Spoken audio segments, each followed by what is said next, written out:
see the world as unformed clay, with imperfections in need of attention, as a work of art yet to be molded, waiting to take shape. I see my hands as a vessel. My mind sketches a rough draft that was inspired by my heart. My mouth is like a tool chest, with words and reflections not limited to structure, with stories and metaphors for truth and fiction. I see a way to leave an impression.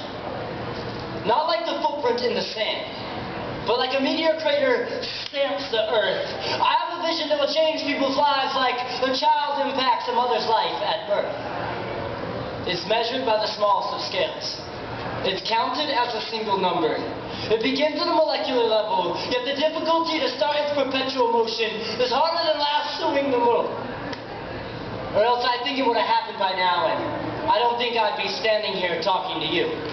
You see, there are thousands of issues we are aware of, yet none of us do anything about.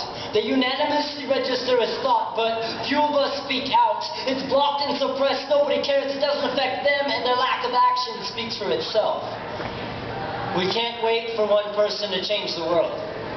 What a foolish expectation.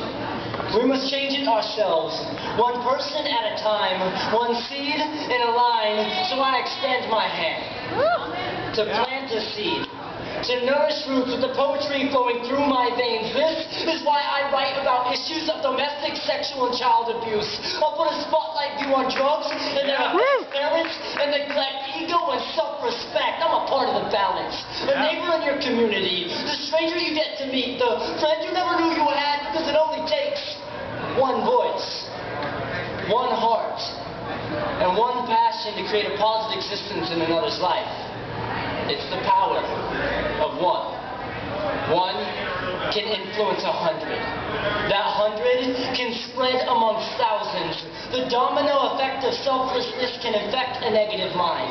It can cure the excuses used for our lack of trying. So step outside your zone of comfort. Unite a community with random acts of kindness. Tell a stranger to smile, or smile at a stranger. This is the beginning of addressing the problems we see. Instead of ignoring those in need and turning our back on what we think doesn't affect us, but in reality it actually does. The shaping of the clay must start with you. We must teach this to our youth.